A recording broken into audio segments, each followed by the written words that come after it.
pedindo mais um direcionamento a Deus, não que os formatos anteriores não seriam válidos, mas eu falei, cara, eu vou chamar o meu filho, cara. E aí chamei, aí ele consultou a agenda dele e falou assim, tá bom, quanto que é o cachê? Eu falei, um hambúrguer do Larica. Aí ele aceitou, pessoal. Bom, qual é o nosso intuito de hoje aqui? Vai ser bem simples, uma coisa bem legal. A quem se interessa e quem queira participar, aos visitantes aí, eu sou Alexandre, sou pastor de Rehoboth, esse é meu filho Gabriel, prometido para Gabi, né? Se tiver menina visitando aqui, Gabriel, já foi, perdeu.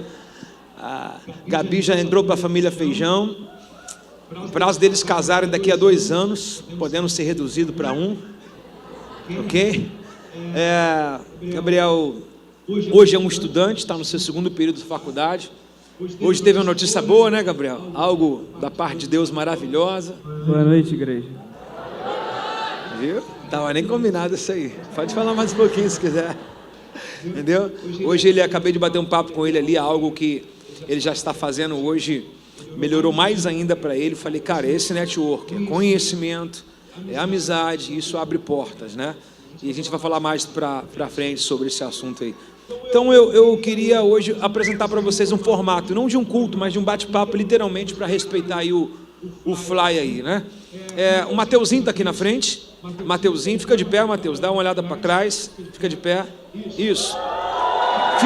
Fica de frente, Mateus, de frente. De frente, Mateus. De frente, de lado é a mesma finura, gente, né?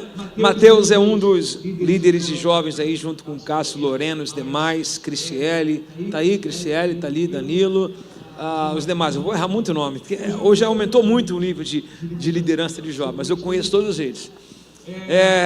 O Mateus está com o telefone nas mãos, a mídia lá, a Ruiva, dá um pouquinho nessa luz aqui para mim, por favor. A Ruiva está agora em 3 segundos, ela vai pôr, é a Ruiva, Tainá? Ela vai pôr agora um QR Code, ok, ela vai pôr um QR Code, isso, está bem avançado o negócio, tá? Esse QR Code você vai pegar o seu celular, pega o seu celular agora aí, você vai apontar para essa câmera aí, tá vendo? E o primeiro que disser um oi vai ganhar um carro 0. Vai, corre.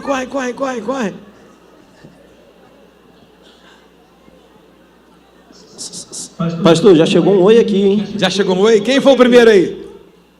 Deu o nome? Luísa, final 372. Luísa, cadê você? Acabou de ganhar uns parabéns. Deus abençoe sua vida. Aleluia. Já está perto, viu? Já está perto. Aqui foi apenas uma amostra grátis, viu? Assim como a Luísa, todo mundo aí conecta esse celular aí vai jogar direto no celular do Mateuzinho. A intenção é que, quando eu terminar de falar aqui algumas coisas, eu vou abrir um tempo para pergunta. Se você quiser perguntar, dentro daquilo, por exemplo, essas folhas que eu trouxe aqui, são os 4 cultos que eu ministrei na igreja aqui sobre o mês de paternidade. Nós iremos avançar. Quem lembra aqui que eu preguei o bom pai, que é o pai do filho pródigo? Quem estava aqui? Lembra desse culto? Lembra ou não lembra? Lembra ou não lembra? Ok? Depois nós fomos por pai ao sacerdote. Essa é a mensagem aqui extraordinária, uma correção absurda de Deus. Quem estava nesse culto? Beleza. Quem for mais participativo, eu prometo que o Mateuzinho vai pagar pelo menos 3 hambúrguer. Pode ser primeiro de Deus. Primeiro, segundo, terceiro colocado, mais participação, vai ganhar um hambúrguer. Pode ser? Amém, pastor. Por sua conta.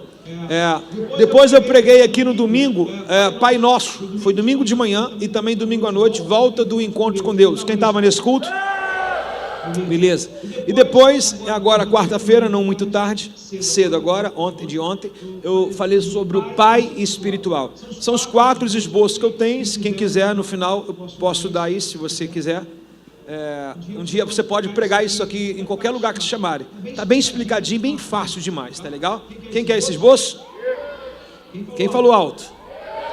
Já vai ganhar aquela lá, beleza? Qual que você quer? Se fosse um livro do Cláudio Duarte, todo mundo levantaria a mão. É um esboço do feijão, ninguém quer. Eu vou te dar os 4, menina. Amém? Qual foi a mensagem que você quer? Pai espiritual de quarta-feira? Beleza. Quem é o outro? Tem que ser o grito igual dela. Ah! Sardinha, qual que você quer? Hã? Pai do filho pródigo. Qual outro? Qual, Vinícius? Pai do filho pródigo, copia? É proibido o plágio aqui. Vamos lá, depois tem mais duas, você escolhe aqui qual das duas. Quem é o último? Quem ficar de pé? Foi ele, literalmente, foi muito rápido aqui, ó. Você vai ganhar a última aqui, você e ele escolhem uma das duas, tá legal? Eu acho interessante. Vejam bem, no final a gente vai bater esse papo aqui, respeitando aquilo no qual você entendeu e também respeitando o culto no qual, por exemplo, ela escolheu a mensagem quarta-feira. Que foi o outro aqui do pai do filho pródigo, né? Então, essa mensagem se remeteu a ele com uma experiência dele propriamente dito nessa mensagem. Não quer dizer que as outras não tenham falado contigo, mas essa teve algo que te marcou. É isso que vocês querem dizer? É isso? Ok? Assim como os demais também. E aí você pergunta alguma coisa dentro daquilo que você ouviu aqui nesse mês de paternidade. Mas antes disso, permita-me colocar algo novo para hoje. Algo novo que eu estava em busca ao Senhor hoje, numa oração com Deus, eu me remeteu a mais um pedacinho, só um pouquinho, não foi muita coisa. Agora eu mexi em tudo aqui, eu estou sem o tablet, graças a Deus. Agora meu celular está dando 10-0, o tablet escreve sozinho, apaga sozinho. Já falei para o Kardec sair de lá. Pessoal, eu queria que vocês abrissem e também acompanhassem no telão Juízes capítulo 1, por favor, capítulo 6 e verso 1. Juízes 6 e verso 1.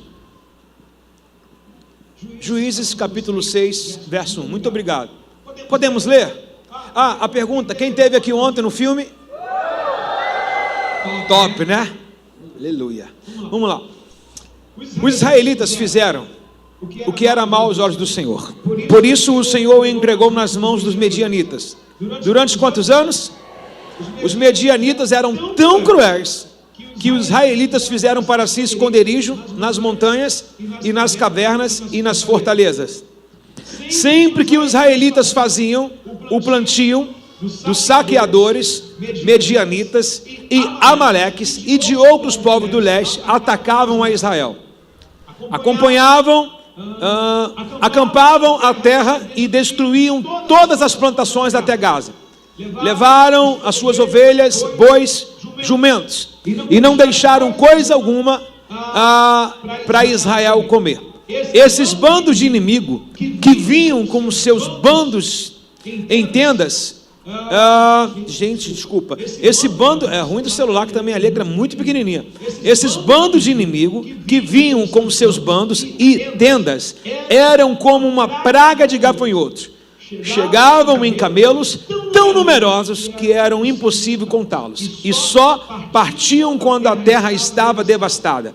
Os medianitas reduziram Israel à mais absoluta pobreza, e o povo pediu socorro ao Senhor. Por gentileza, amados, queiram replicar o verso 6 juntamente comigo. Os medianitas, gente do céu, vamos lá, todo mundo junto. Os medianitas reduziram Israel à mais absoluta pobreza. Vamos junto, parceiro. Vamos lá, os medianitas reduziram Israel à mais absoluta pobreza, e o povo pediu socorro a Deus. Quem conhece esse capítulo aqui que descreve a história do personagem nessa noite chamado Gideão? Todo mundo? Por favor, mãozinha para cima, é um bate-papo, lembra? Não deixa aqui monótono não. Todo mundo conhece a história de Gideão? Bom, Gideão ele tem uma história muito comum em cada uma de nossas vidas e famílias. Por isso que eu trouxe ele como nosso bate-papo principal dessa noite hoje. Só que eu fiz questão que os amados irmãos pudessem destacar aqui duas colocações. Uma é que o povo de Israel estava numa miséria, mas quando o texto diz miséria, miséria é miséria mesmo, não é pobreza. Ok? Pobreza é algo que talvez você diga assim, tem algo para comer, mas é pobre. Mas miséria é que você não tem nada. Tá legal? E não é toda a nação. Você pode ver que alguns tinham camelos, bois, portanto que os midianitas, junto com os amalequitas, se juntavam e sitiavam Israel. Armavam um contra-ataque contra Israel. No tempo da colheita, no tempo em que as vacas davam seus bezerros, no tempo em que as uvas davam as vinhas davam suas uvas, né? E no tempo também que o trigo também produzia o seu grão. Então eles tinham tempos, eles não vinham se não tivessem fruto naquela terra.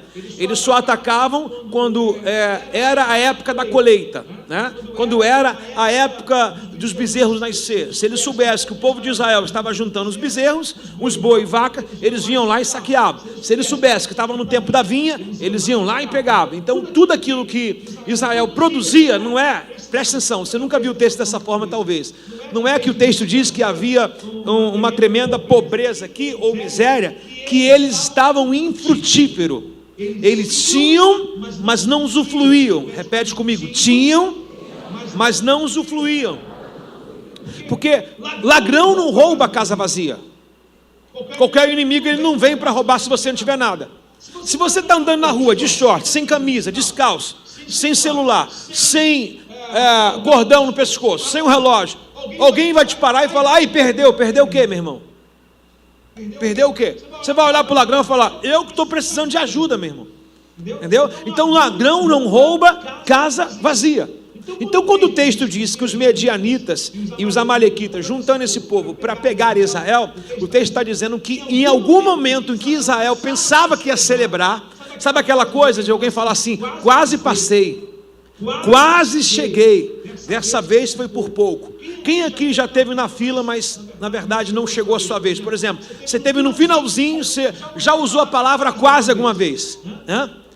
Quase casei, né? Quase entrei nessa empresa, quase entrei na faculdade, quase consegui. Era o que acontecia com Israel. Já olhou o texto dessa forma? Que a gente olha pensando que eles não têm nada para fazer, exatamente nada. Eles têm, só que o inimigo é um roubador de alegria. Sabe qual é o pior? É você não chorar. Por exemplo, você não tem nada para comer em casa. Você vai chorar o quê? Eu não tenho nada para comer. Mas o pior é você ter alguma coisa para comer e quando você abre está estragado. Então eu acho que o choro de quando você tem alguma coisa e perde é pior do que quando você nunca teve nada. É ou não é? É o que está acontecendo para Israel. Ou seja, mais ou menos uma sessão do filme de ontem, deixando, né, masoquista o inimigo. O inimigo deixa a gente pensar que vai se alegrar, agora vai dar, aí quando a gente vai botar a mão na bênção, ele vai e tira. Ou seja, ele deixou você ter um contentamento e na hora da realização, né, você vai e perde aquilo tudo. Era o que acontece aqui. Em Israel. Só que o texto diz que 7 anos em que eles viviam assim. Agora, a gente conhece Deus como um Deus pacífico, como um Deus bondoso e misericordioso. Todavia, vai ser citado nos textos posteriores que Deus usa um profeta para falar para a nação inteira, não é para ainda para o juiz aqui, Gideão. Ele vai dizer para a nação inteira o motivo que eles estão passando por isso nos 7 anos, né? A gente sabe que do que se queixa o homem dos seus próprios, tudo que há de ruim na gente, a culpa é nossa. Sim ou não? Quando a gente fala assim: pô, mas não foi eu que fiz isso, então é uma maldição que está se instaurando na sua geração. Deus não erra. Você consegue entender isso? Eu não sei se você entrou aqui com raiva de Deus hoje, achando que Deus errou, te colocou na família errada, ou que você não merece as punições, nem algum castigo que está acontecendo. Mas irmãos, duas coisas: se é contigo, se arrepende, e se é com a família, quebra essa maldição hereditária. Está comigo ou não está? Então, olhando por esse texto aqui, o inimigo aprisionava eles durante 7 anos. Repete comigo, 7 anos. Agora repete comigo o verso 6: extrema pobreza. Só que o texto diz que os medianitas, no verso 6, tá? Ele diz assim: reduziram Israel a nada, absoluta pobreza, e o povo pediu socorro. O povo pediu o quê? Só que texto sem contexto é pretexto. Por exemplo, está entrando um juiz novo, que ainda não foi mencionado e nem colocado na prateleira. Qual o nome dele? Gideão. Gideão está ali pagando um pato de quê? Você vai detectar agora uma maldição hereditária de uma nação. Gideão, ele vai ser convocado para um próximo juiz de Israel. Ele vai representar a Deus para todo o povo. Só que esse problema aqui não é dele, portanto que Deus o escolhe. Olha onde vem o problema.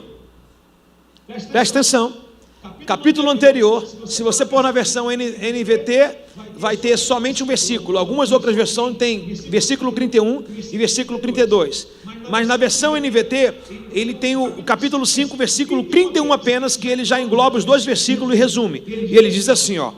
Veja bem no versículo 31 do capítulo 5. Lembra? Diga assim, texto, sem contexto, é pretexto. Diga assim, para entender o hoje, por muitas vezes, tem que consultar o passado. Por exemplo, você engordou 1 quilo essa semana. Você não tem como olhar porque você engordou agora, você está gordo. Você engordou um pouquinho, que você vai olhar, vai lembrar da pizza, você vai lembrar daquele lanche, você vai lembrar que você teve alguma coisa desregrada. É verdade ou não é? Você bateu em alguma coisa e se machucou. Você vai olhar um machucado e vai dizer assim, o que eu fiz agora? Não foi. A lesão, ela foi de dias anteriores. Então, para eu consultar uma possível catástrofe, agora eu preciso por muitas vezes me remeter da onde veio isso. Qual o passado que foi isso? Aonde eu bati, né? Ou o que fizeram, o que deixaram para mim. Todo mundo está entendendo isso aqui? Então vamos voltar às páginas de Gideão, para que a gente saiba porque o Gideão, um homem que Deus escolheu, está sofrendo tudo isso. E ele mesmo no texto vai dizer, Senhor, se tu é o nosso Deus, por que isso está acontecendo com a gente? Aí Deus vai responder. Mas antes disso, dá uma olhadinha o que diz no verso 31. Senhor, que todos os teus inimigos assim sejam destruídos, mas aquele que te amam, que se levante como o sol e como a tua força. Então, houve paz na terra durante quantos anos? Quem é essa juíza que está aqui governando aqui? Diga, Débora. Débora vence os inimigos, Débora se alia com Baraque, alguém que Deus também colocou naquela nação para juizar, e ela vence o povo inimigo e dá um tempo de descanso para a terra de 40 anos. 40 anos o povo fica sossegado. Então, da onde veio a guerra que Gideão não está entendendo? A terra veio porque num tempo de paz as pessoas deixaram de buscar ao Senhor. Quer ver uma coisa? Um tempo de paz. Tempo de paz significa um tempo de sucesso. Quando eu digo um tempo de paz, conjecturando para esse texto, significa que nesse tempo não teve inimigo perturbando. O que o povo de Israel fez? Então não vou jejuar mais, não vou buscar mais, não vou orar ao Senhor, porque minha vida está indo de vento em polpa há 40 anos. E às vezes, irmão, uma sessão dessa de conforto nos distancia de Deus. Vou provar para você. Quem lembra de Pedro? Jesus pegou ele numa pesca frustrada. Quem lembra disso? Ok? Tinha onda batendo no barco dele? Tinha onda batendo no barco dele? Não tinha nada. Perseguição nenhuma. Mas depois, quando Jesus prospera o ministério dele, quando Jesus prospera a vida financeira dele, o que o texto diz para a gente? Que o barco dele quase veio a pique. Isso quer dizer que no nosso tempo de folga, a gente às vezes relaxa. No nosso tempo de folga, às vezes a gente não continua fazendo, porque Débora, ela lutou contra o povo inimigo. Então a luta dela deu um tempo de regozijo. Mas a gente não soube aproveitar o regozijo de Deus, ok? E caímos abandonando Deus. Isso você vai encontrar agora na história de Gideão. Porque o Gideão, volta lá por favor, o Gideão, Juízes capítulo 6, verso 7, ele vai perguntar ao Senhor, por que isso não sobreveio para nós? Antes de Deus responder, Deus vai usar um profeta. E o profeta aqui, eu não quero dizer que alguém vai bater no teu lado agora e dizer assim, ó, Deus está mandando te dizer isso. Funciona, mas nem sempre você vai ter essa exclusividade. O profeta quer dizer para a gente a palavra, o direcionamento, ok? Por exemplo, a palavra que eu estou lhe dando nessa noite, hoje pode ser uma chave para virar a sua vida. Pode ser algo extraordinário, porque o profeta, ele tem a profecia, a palavra sobre o futuro. De repente, você quer saber o porquê que você está vivendo isso, por que algumas tempestades não passam, e Deus vai usar hoje a palavra do microfone, através de nossas bocas, para dar um alinhamento para você, ligar a rota do GPS de novo, você sair desse meio do furacão. Quem está aqui? E agora você vai acompanhar isso, que Deus, ele usa o profeta. O profeta quer dizer a palavra. Deus usa o culto, Deus usa a sexta-feira, ok? Deus usa a célula, Deus usa o líder, Deus usa quem ele quer. E aí o profeta vai chegar para a nação, e vai dizer assim no verso 7, por gentileza. Quando os israelitas clamaram ao Senhor por causa dos Midian, o Senhor lhe enviou um profeta. Os israelitas estavam assim, caramba, saímos de 40 anos de paz e sossego. Mas durante esses 40 anos mais à frente, você vai ver que eles começaram a idolatrar de novo, trazer deuses estranhos para o meio deles. Começaram a abandonar a Deus e começaram a cultuar outros deuses, ou seja, começaram a fazer um culto místico, um culto ecumênico, ou seja, a gente tem Deus, reconhecemos que Deus está dando esse descanso, poxa, mas vou casar com alguém ali de outra religião e vou trazer para cá, né? Ah, não tem nada a ver ligar essa vela aqui, não tem nada a ver esse Deus aqui, né? Deus entende. Então o povo começou a abrir as brechas, né? E deixar outra cultura de outros povos entrar, e o povo se tornou um povo idólatra de novo. Aí o profeta, a palavra vai corrigir. Eles perguntam por que está acontecendo. Aí Deus vai dizer para ele: o Senhor enviou um profeta. Verso 8, disse: assim diz o Senhor, Deus de Israel, eu tirei da escravidão do Egito e os livrei dos egípcios, e todos os que oprimiam expulsei seus inimigos e dei a vocês a terra deles. Ou seja, Deus está dizendo assim: o responsável pela vida de vocês, a libertação, foi eu. Porém, disse a vocês, eu, o Senhor, seu Deus, disse: não adorem outros deuses, os deuses dos amorreus, cuja terra vocês agora vivem. Vocês não me deram ouvido. Em cada uma terra que Deus abria, dava uma abertura para o povo de Israel governar aquela terra, qual era o mandato que Deus dava? Deus dizia assim: em cada lugar que vocês estão chegando, abre aqui, em cada lugar que vocês estão chegando, expulsem os moradores daquele lugar, quando não dizimem ele, que é, matem ele. Aquilo que Deus disse para Saul: Saul, quando você pegar esse povo, aniquila tudo, mata tudo que respira. Lembra que Saul poupou um pouco dos bois, dos gados que ele achava bem engodado, né? E ele também poupou o rei de Agog, e Deus repugnou ele, Deus reprovou ele com aquela ação. Quem lembra dessa história? Tá difícil não? Tá todo mundo entendendo não? Levanta a mão se está entendendo. Aleluia. E aqui o Senhor vai dizer para eles assim, ó: o tempo que eu dei de descanso, vocês afrouxaram. Irmãos, a pior coisa do ser humano não é lidar com fracasso. Fracasso, Pedro aceita Jesus entrar no barco. No dia do teu fracasso, você aceita que alguém ore por você, que alguém te corrija. Agora, no dia do teu sucesso, o teu nariz empina. No dia do teu sucesso, você fala: não preciso de você, sem andar sozinho, já sei o bastante o suficiente. Então o que a gente tem que pedir coração a Deus? Porque no dia mal, irmão, dia mal, a gente está abatido, a gente não tem força. No dia mal a gente aceita tudo. Agora no dia que a gente está bem, a gente não aceita correções. E foi o que o povo sofreu aqui. O povo estava 40 anos de descanso na terra. O que eles fizeram? Agora eles relaxaram, trouxeram para si outros deuses. Se eles estão 40 anos de paz, o que está acontecendo nessa terra? Tudo que eles plantam, agora eles colhem. O boi está crescendo, a ovelha está crescendo, os plantios estão dando o seu fruto, ou seja, a nação voltou a prosperar. Mas eles se engodaram com a prosperidade, apoiaram na prosperidade e agora se endeusaram. Acharam que não tinha mais necessidade de obedecer o culto a Deus. Acredito eu, pelo costume, muitos deixaram de honrar a Deus guardando o dia de Deus. E na lei de Israel, do Antigo Testamento, o Senhor sempre mandou separar um dia para ele, né? A cultura antiga, o sábado do Senhor, o dia santo. Por exemplo, aplicando isso para hoje, quantos de vocês, enriquecendo, trabalhando, dinheiro entrando, vocês não faltam culto por causa do dinheiro? Vocês não faltam culto por estar dizendo assim: não, poxa, eu não posso faltar, só tem eu, o negócio está fluindo. Manda uma mensagem e diz: ó, não vou hoje não, por causa de quê? Por causa de trabalho, por causa de plantão, por causa de um extra, etc. Preciso cumprir isso aqui. É o que a nação está fazendo. No tempo do descanso, a gente está arrumando um problema com Deus. Está comigo aí não?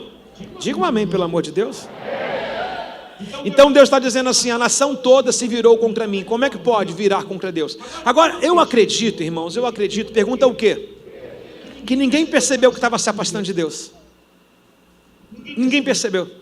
A nação não percebeu, por quê? Ninguém faz cálculo quando tudo está dando certo. Se a conta fecha, você não faz cálculo. Eles só perceberam quando? Quando Deus deu poder ao inimigo. Até então não tinha inimigo, mas apareceu o inimigo. Eles falaram: o que está acontecendo? Não está mais vendendo? O negócio não está prosperando? É o que a nação está passando agora. Aí Deus agora, que o intuito da noite é isso aqui, Deus agora vai levantar um homem. Por isso que eu falei papo de paternidade. Deus agora vai levantar um homem que não tem nada a ver a história dele com o que está acontecendo aqui. Ele nasceu no meio de um caos. Gideão nasceu no meio desse problema. O seu pai não teve postura. Páginas para frente vai dizer que o pai dele fabricava Deus, inclusive o poste de Azira, que era o maior ídolo dessa história aqui, que era uma junção de muitos deuses, né? De culturas diferentes. Quem criou esse poste, esse Deus, foi o pai de Gideão. Então o pai de Gideão também não teve paternidade para o seu filho. Mais uma vez, dentro das pregações que nós estamos ouvindo, o pai de Gideão era alguém que fazia artifício, obra de artifício. Ele talhava os deuses. Então ele criou o poste de Azira. E quando Deus chama Gideão para quê? Quebra toda a idolatria e o poste que teu pai levantou. E aí no verso posterior, no verso 11, lembra? O povo reclama. A primeira história que nós lemos é um estado em que o povo está passando por um bocado de tempestade durante 7 anos. Agora Deus diz o porquê que eles estão passando aquilo. Agora Deus envia o profeta, que é a palavra, para que todos eles voltem ao Senhor, e eles pedem perdão. Aí Deus fala assim: se arrepende? Se arrependeu. Aí agora Deus vai dar o caminho. Aí agora Deus vai achar um Gideão em cada família, assim, igual a sua. Então o Senhor, verso 11, então o Senhor veio e sentou debaixo do grande carvalho de Ofra, que pertencia a Joás, da clã de Abiezer. Gideão, filho de Joás, estava debulhando o trigo no fundo de uma prensa de uva, a fim de não ser descoberto pelos medianitas. Diga assim: Gideão dá nó em pingo d'água. No nosso dia de hoje, que a gente fala, o Gideão é desatado. Qual outro nome que você daria para alguém que sabe se virar? Articulado, mas o quê? Desenrolado, mas o quê? Lembra do hambúrguer, pessoal, mas o quê? Quer ganhar hambúrguer, independente, né? Mas o que Gideão é? O que Gideão é, Gabriel? Filho de Joás, né, Gabriel? Gideão o quê? Safo. Hã?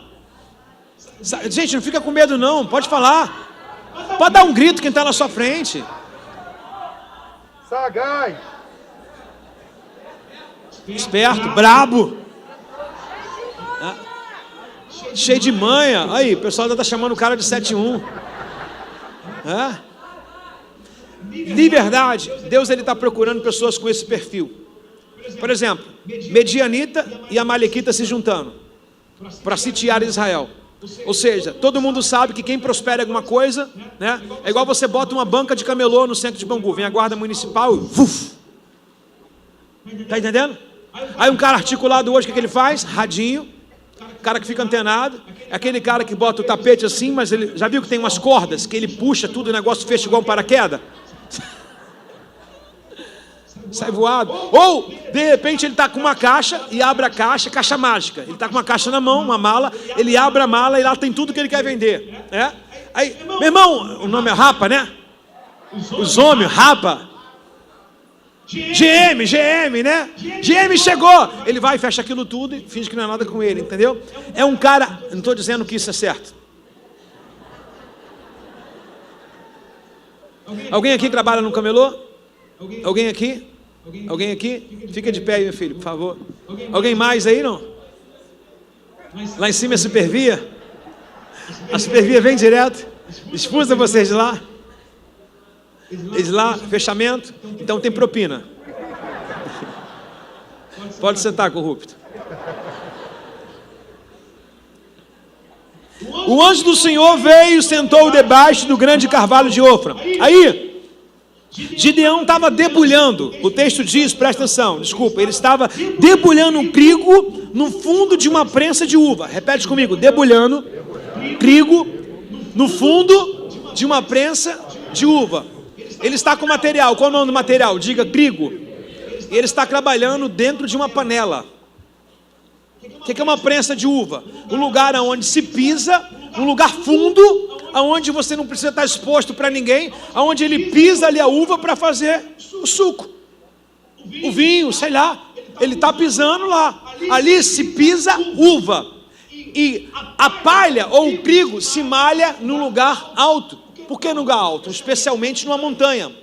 Se cria um lugar, joga a palha lá e você começa a pisar também. Para quê?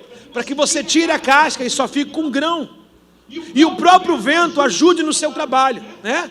O vento ele vai fazer com que a palha que você pisou e saiu do grão, vá embora. É a mesma coisa que você pegar. Quem queria passarinho em casa? Quem queria passarinho? Quem tem passarinho? Quem tem passarinho? Ninguém? Aqui tem dois aqui. O pai tem passarinho? Alguém tem passarinho na sua casa? Pelo amor de Deus. Aleluia. O que você faz com o passarinho? Você vai lá e bota o alpiste. Aí depois, no outro dia, você vai lá, pega aquela casinha do alpiste, você faz o quê? O que você faz? Assopra. Por que você está soprando? É porque o Gideão está esperando que o vento faça. A palha vai embora. O trigo ou o alpiste que o passarinho comeu, já foi, mas ele deixou a palha. Não dá para ele soprar. Aí você vai lá e Gideão esperto. Só que ali ele também corre um risco. Ele está se expondo, não tanto. Ele se expõe se ele fizesse somente na eira, lá em cima. Mas ele está dando nó em pingo d'água, então ele tem trabalho dobrado. Por que trabalho dobrado? Porque além dele pisar, ele mesmo vai ter que soprar, irmãos. Mas ele não desiste, é quem está do seu lado. Eu não sei quantas etapas você está no seu processo de vida. Eu não sei quantas tarefas. Tainá está dizendo assim, ó, mó tempão, ó. Né? Mas talvez você está pisando e soprando ao mesmo tempo. Talvez você está fazendo o que era para você fazer e o que pela natureza se fazia normalmente, mas não dá porque tem medianita querendo saquear. Lembra que eu falei que a intenção do medianita não é deixar você de ter criatividade? A intenção dele não é essa. A intenção dele é na hora de você usufruir do seu trabalho, ele tirar a tua alegria. Midianita é roubador de alegria. Sabe por que você vem nessa sexta-feira? Porque ninguém mais vai tirar o troféu da sua mão. Você não vai lutar para no final entregar de mão beijada para o inimigo. Diga, não vou. Diga, verás o fruto do teu penoso trabalho e te alegrarás. É a profecia messiânica de Isaías. Agora no verso de número 11 diz que a fim de não ser o quê? Descoberto. O que ele é, meu irmão? O Gideão, ele dá nó em pingo d'água. Ele é o brabo mesmo, é o cara. Por que Deus escolheu ele no meio de uma nação? Porque o Deus falou assim, meu Deus, esse cara não está em casa dizendo assim, está todo mundo desempregado, agora o governo é do Lula, agora está difícil, tem bandido para tudo quanto é lá. Ele não está nem aí para o que está acontecendo externo. Ele é resolvido internamente. E não é a conversa dele, o próprio anjo vai dizer, varão valoroso. Ele só não sabia ainda, mas ele já era um vitorioso. Olha para o jovem e fala assim para esse jovem do seu lado, você é diferente.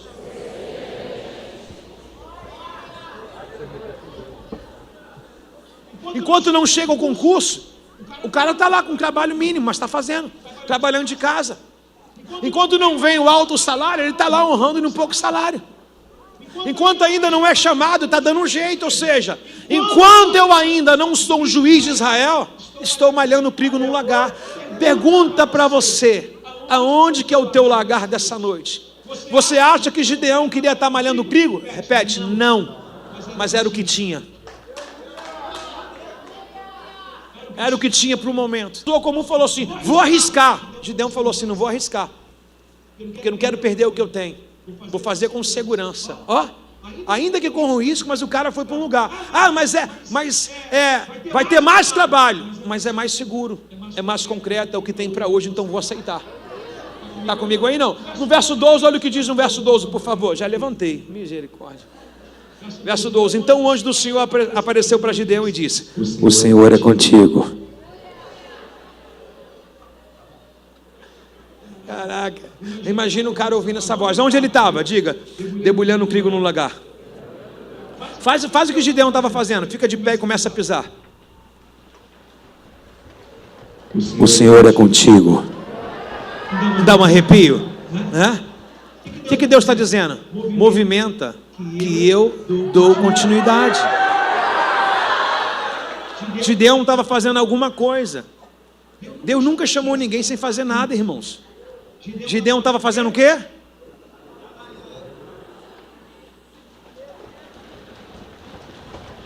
O anjo do Senhor apareceu e diga, o Senhor está com você, guerreiro corajoso.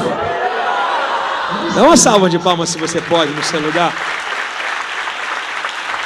O que Gideão foi chamado? Tome o seu assento. Qual o nome dele? Qual o nome dele? Por que o anjo não falou, Gideão? Por que o anjo chegou para ele e falou assim, guerreiro corajoso? Por que o anjo disse o ofício que ele estava fazendo? Por quê, meu irmão? Existem pessoas, meu irmão, que literalmente são igual ao Gideão, dão nó em pingo d'água. Não são refém do que os pais não deixaram, não são refém do que o governo está fazendo, não são refém da geografia que mora, Não são refém do sol apareceu, da chuva que veio. São pessoas que nasceram para vencer. Profetiza quem está do seu lado e fala: você nasceu para vencer.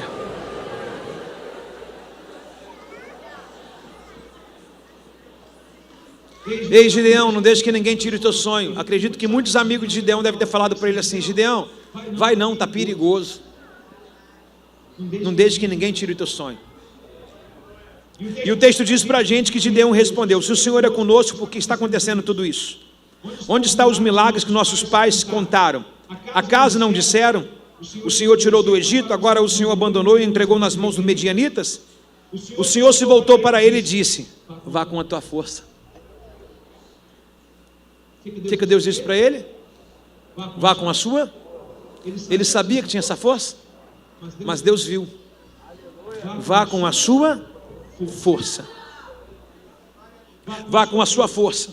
Então o Senhor voltou para ele e disse: vá com a tua força, que tem, e libere ou liberte Israel dos medianitas.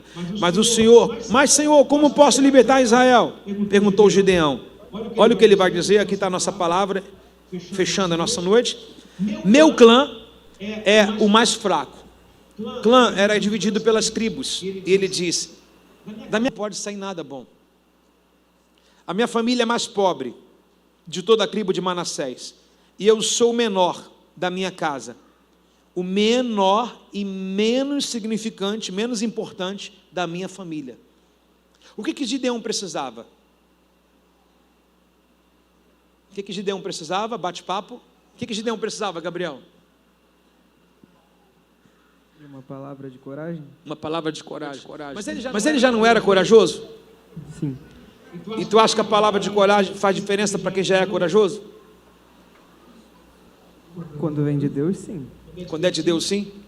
Mas ele já era corajoso, correto? Exatamente. Já estava dando nó em pingo d'água. Exatamente. Já estava malhando num lugar impróprio. Eu digo que ele é sábio, na verdade. Por quê? Ele soube trabalhar em meio às dificuldades. Mas ele também tem uma baixa autoestima, tu não acha não? Tem. Mesmo ele fazendo isso tudo, ainda tem vazão para pensar a casa que ele mora, os pais que ele tem e que ele é pobre.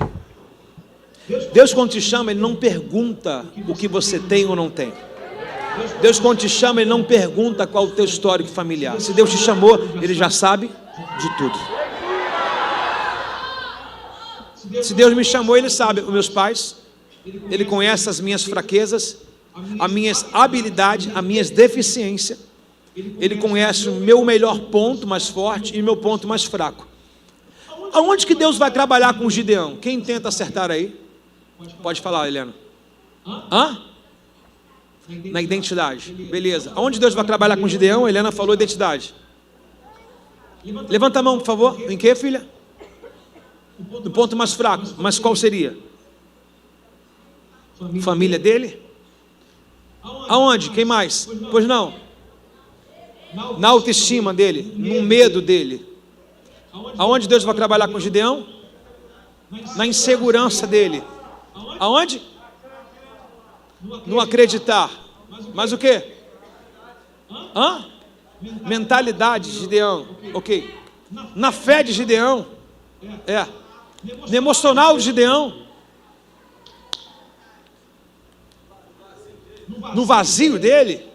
Mas o quê? Na capacidade de Gideão. Mas o quê? Motivação. Mas o quê? Força de vontade. Mas o quê, irmãos? Santidade. Tá bom, vamos aceitar, é bate-papo. Mas o quê? Cada um colocou a sua parte peculiar aqui. Juntando tudo isso, literalmente, vocês estão certos. Mas eu não vou dizer que ele é um cara sem fé, porque ele estava trabalhando. Não vou dizer que ele é um cara desmotivado, porque ele estava trabalhando. Deus trouxe uma questão lógica aqui, que uma palavra define muito. Deus trouxe uma identidade para ele. Deus falou assim: Gideão, você tem tudo que eu preciso.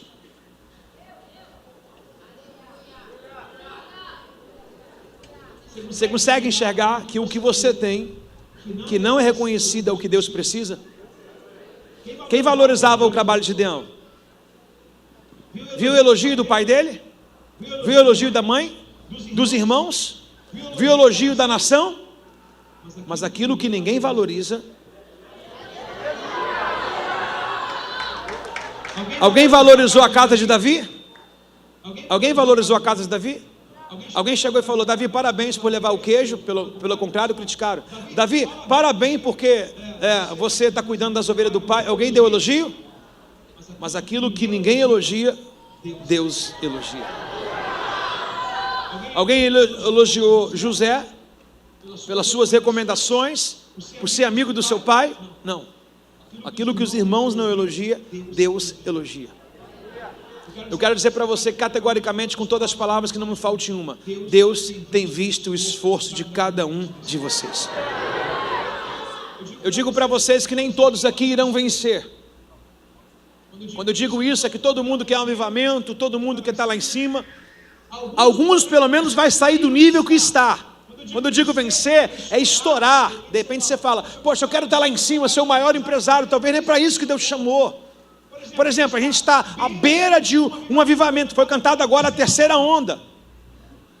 Você vai deixar para santificar na terceira onda? Não vai ser chamado. A santificação é agora. Então a Bíblia diz que muitos são chamados, mas os escolhidos são poucos. Quem vai participar da terceira onda? Quem já está nela agora. Mas quando estiver lá, você vai colaborar, ajudar. Mas os que estão se santificando agora serão colocados em outro nível de prateleira acima. Então você que escolhe o que você quer no futuro, é o presente que constrói. Futuro não se monta no futuro, futuro se monta hoje. E se hoje você sair daqui tomando uma postura diferente, uma fé diferente, tendo reações diferentes, não sendo igual a todo mundo, você vai participar das coisas extraordinárias que Deus está para fazer nessa terra. Moral dessa história: paternidade, papo de paternidade. Gideão, até então, no meu conceito, ele colocou aqui o que talvez muitos de vocês não perceberam. O que causava a baixa autoestima nele? A minha casa, o meu pai, a minha família. E aqui fico com a palavra da noite. Falei tudo isso para falar somente esse Cristo. Gideão, ele colocava problema na sua casa. Ele colocava problema no seu pai. Quando ele diz clã, o clã de cada família é o pai. É o modelo de chamar clã. Clã é chefe de família. Ele estava dizendo: o meu pai é pobre. O que ele estava dizendo com outras palavras? O meu pai não dá jeito. O meu pai ainda se vendeu para fazer outros deuses. A minha família não presta. Eu sou o mais pobre. Essa é a chave da nossa paternidade hoje. Mas Deus não olhou se alguém deixou ou não deixou herança para Gideão. Deus falou assim: Gideão, a próxima nação vai ser espelho seu. Gideão, os seus filhos serão o seu espelho. Gideão, assim como eu dei para Débora 40 anos de descanso, depois que você vencer o Medianita, a terra vai voltar a ter descanso novamente. Está comigo aí, não? Eu não sei se você tem uma memória de família efetiva. Não sei se você tem um espelho de casa. Talvez hoje não tem mais. Muitos pais rompem. Há muitas separações no dia de hoje. Muitos pais abandonam, se entregam umas drogas ou outra coisa qualquer. Mas Deus está trazendo você nessa noite para dizer assim: veja a memória afetiva que não continuou. Porque o pai de Gideão, sim, ele pegou o tempo de Débora, de 40 anos. Mas Gideão não pegou. Talvez você diz e estava banhado de uma promessa que talvez o teu futuro estava garantido se teus avós e pais continuassem. Mas eles interromperam, que é o caso de alguns aqui, não todos. Mas Deus está te chamando hoje como Gideão. Aquilo que você não recebeu, Deus é capaz de fazer na sua vida. Deus vai fazer através de você. Você é esse guerreiro que Deus brada do céu hoje dizendo assim: você é forte, você é corajoso, vai com a força que você tem, que eu livrarei os medianitas de suas mãos. Alguém pode reagir nessa noite aí? Faz barulho aí, meu irmão.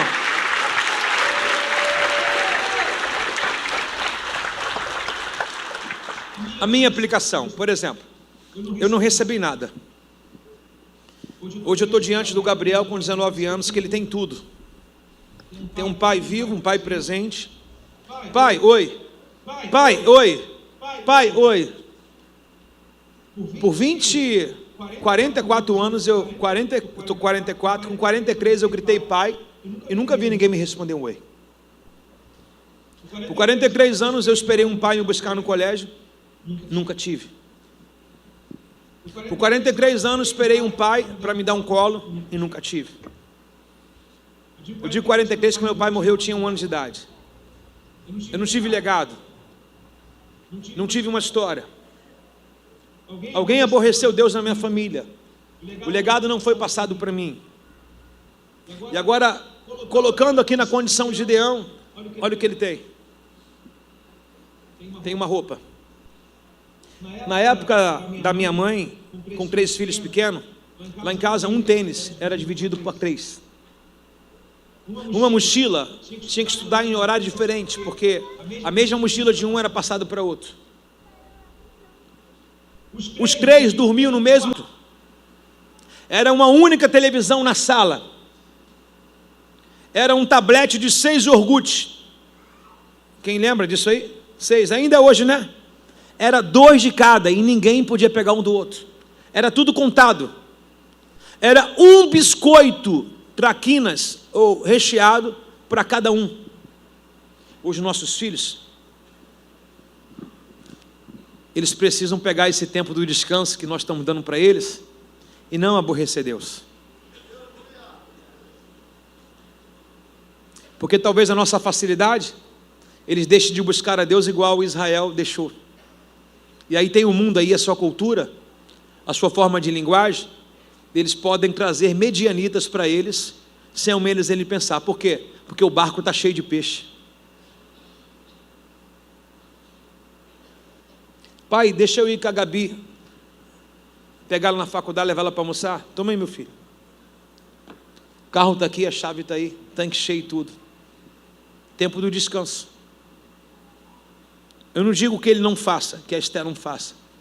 Eu digo para todos, aproveite o tempo de descanso, que os pais de vocês, que ainda têm, e se não tiver os pais espirituais, uma igreja como essa, tem para essa geração.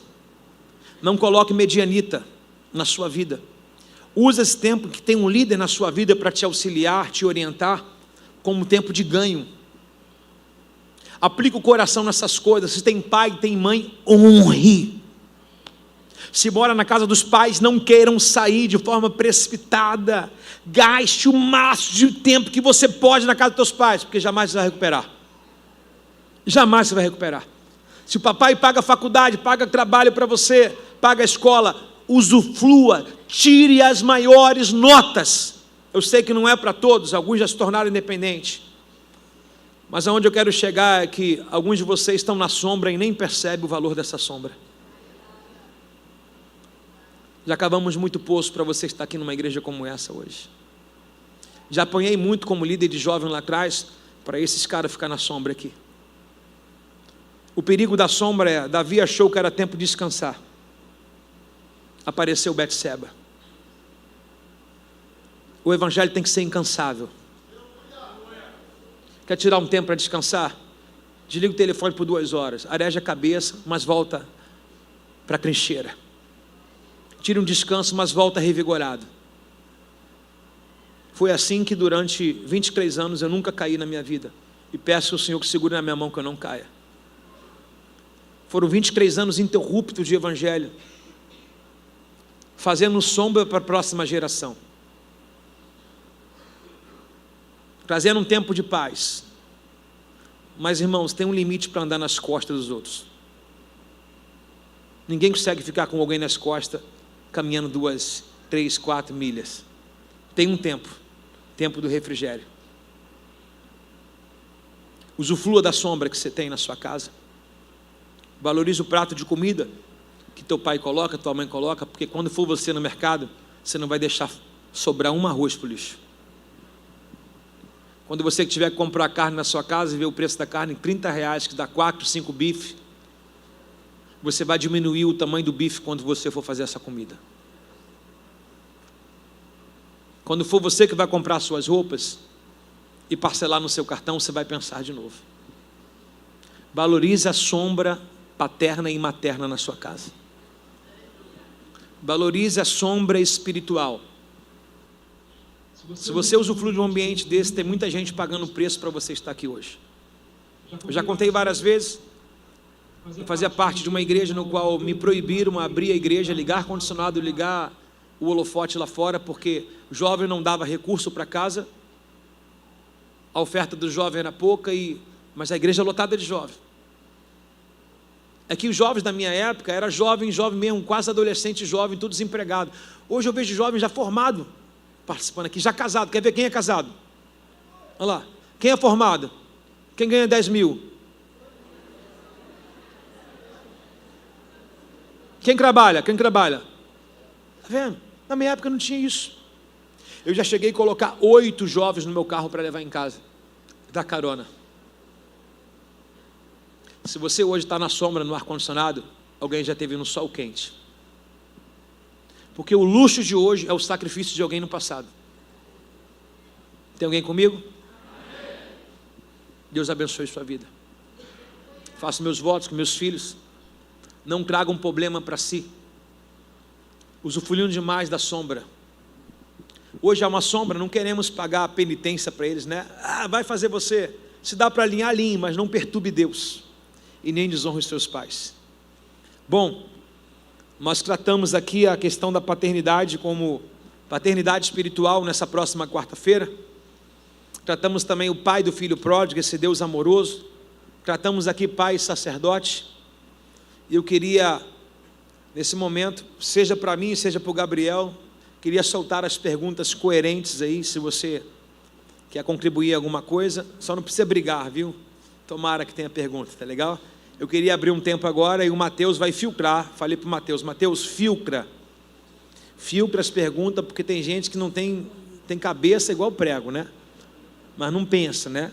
E chegou o tempo agora de você tirar as dúvidas, talvez sobre o seu pai, sobre a sua casa, sobre você que é filho, alguma coisa. Está no anonimato ali as perguntas, tá? Por favor, vamos lá? Primeiro aí, Mateus. Bem, primeira pergunta, pastor. Pastor, como você descreveria um bom relacionamento de filho com o pai terreno? Bom, como descreveria? Acredito que a pergunta possa ser colocada aqui entre eu e Gabriel. Relacionamento. Acho que relacionamento, abertura.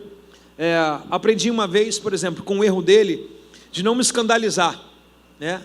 Caraca, você fez isso! Eu entendi que quando eu dei esse alarme, eu deixei ele inseguro de uma possível falha no futuro de ele querer falar comigo.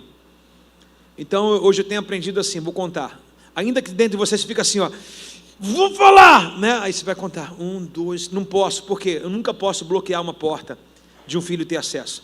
Independente da gente ser pai, né? Independente de algumas coisas a gente não concordar, mas acho que melhor sentar, dar uma bronca, mas também mostrar o caminho, porque chicote só ninguém aguenta, né, irmãos? Que adianta corrigir isso e não mostrar a direção? Então acho que relacionamento aberto. Tem, Gabriel? Tem aberto? Realmente o relacionamento é muito importante, é a conversa, como o senhor Rapidinho, falou. Biel, aumenta o microfone dele, por Eu favor. falo baixo mesmo.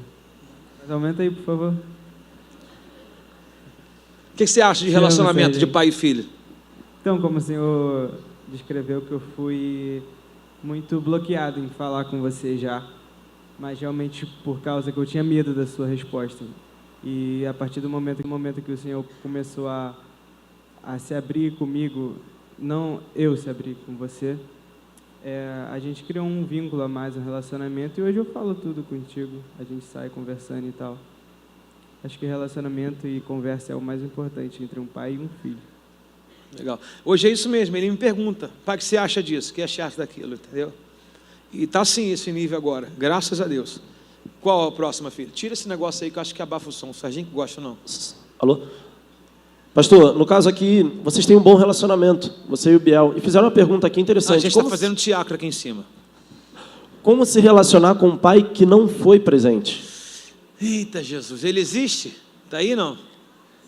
Responde aí. Sim, eu acho que sim, né? Coloca aqui sim. Eu acho que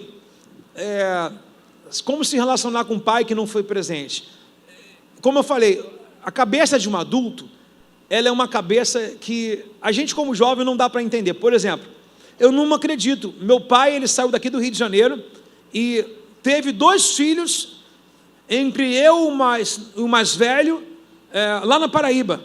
Na minha cabeça fala assim, cara, por que meu pai deixou minha mãe? E você vê a foto da minha mãe tão bonita, minha mãe linda, cara.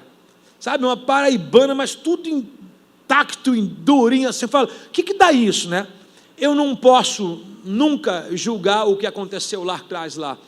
Se eu tivesse meu pai hoje, ainda que ele estivesse vivo, eu faria de tudo para andar em paz com ele, eu faria de tudo para ter um acordo com ele.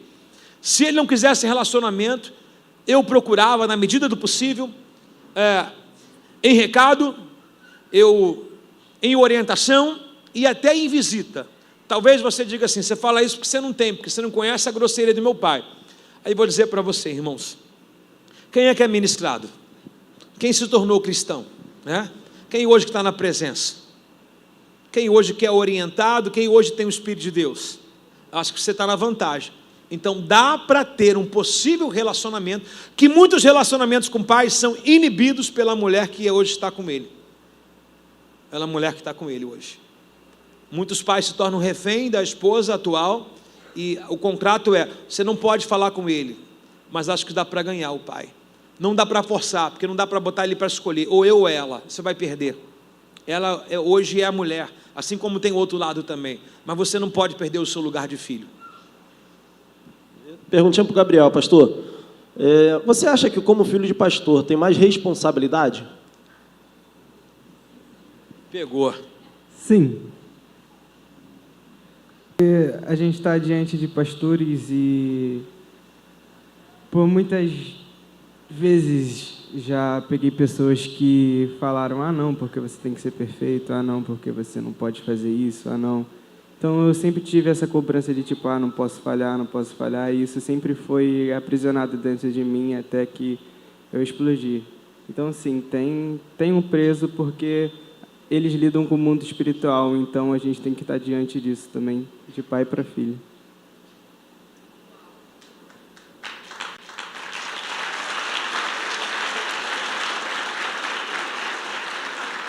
Pastor, existe alguma diferença na forma de corrigir a Esther, que é uma menina, e na forma de corrigir o Gabriel, que é um homem? Se tem a diferença, qual é a maior dificuldade? Tem, né, cara? Tem. Eu não digo nem pelo sexo, mas sobre o sexo, você vê sempre a mulher como sexo mais frágil, a Bíblia aponta isso. Quem concorda? Então, é sempre diferente. E Gabriel, para me abraçar e me dar um beijo, meu irmão, é 6 meses. A Esther, eu durmo, acho que com 59 beijos, a Esther por hora. Toda hora ela chega, beija aqui, aí, beija aqui agora, aí beija aqui. Tem hora, irmãos, que fala, Esther, um beijo só. Ela, não, beija aqui também, aqui. Ela é toda chamegosa. Ele também, ele tem aprendido a ser assim.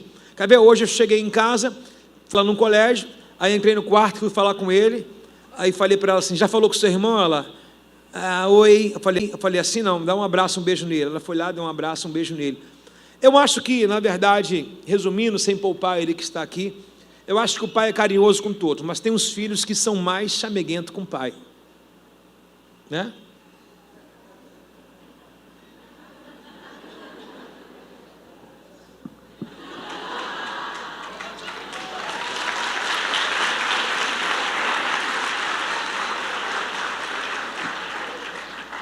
Pastor Alexandre, qual conselho você daria para um jovem que ainda vai ser pai? Esposa, né?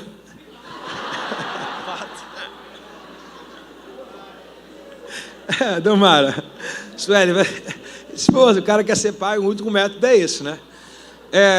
Bom, eu acredito que ele queira falar sobre o tempo e também, acho que o tempo mais do que tudo, né? Eu acho que ser pai é uma responsabilidade para sempre. Eu daria um conselho, não quero ser metódico e dizendo que tem que ser dessa forma, desse jeito. Estou muito longe de me intrometer ao ponto de você mudar algum conceito. Mas é uma pergunta, então eu vou dar a minha dica.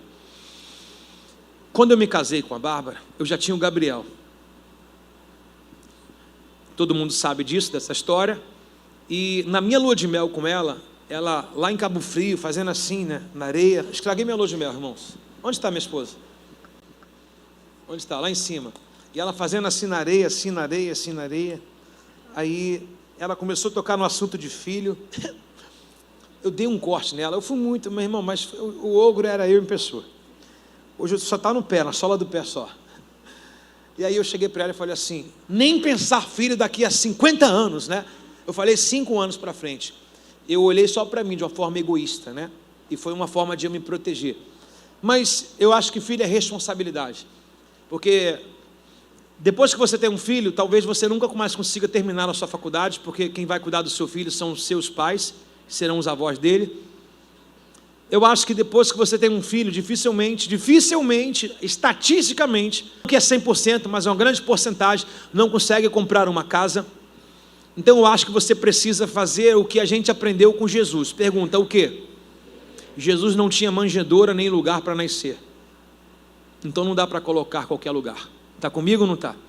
Eu acho que você precisa ter uma base, uma boa construção e principalmente uma outra condição.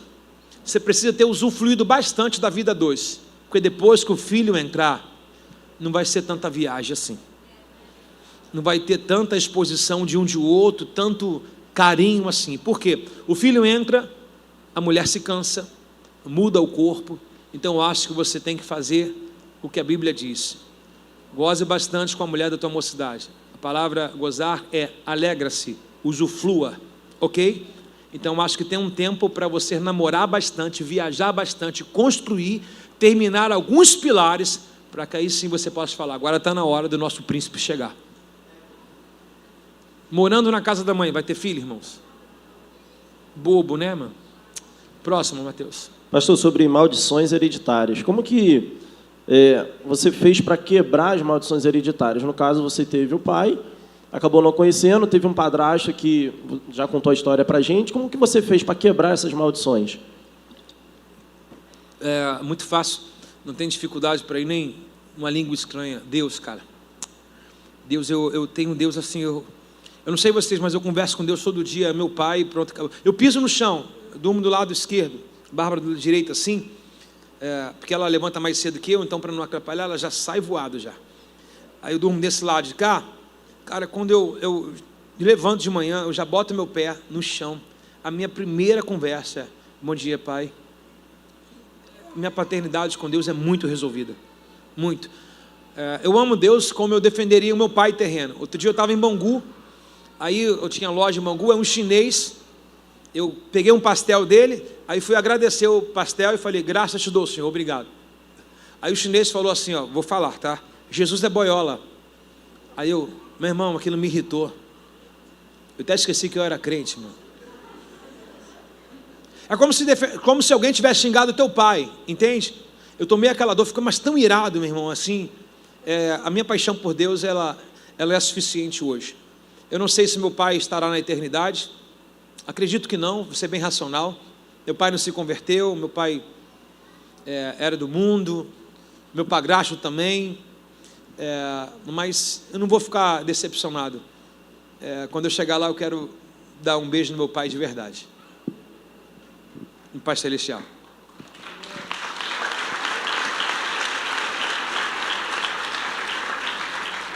Qual conselho daria para homens que estão aqui, são pais, mas ainda não tiveram a referência paterna? E como que eles seriam bons pais para os filhos e conseguirem criar esse vínculo, já que eles não tiveram?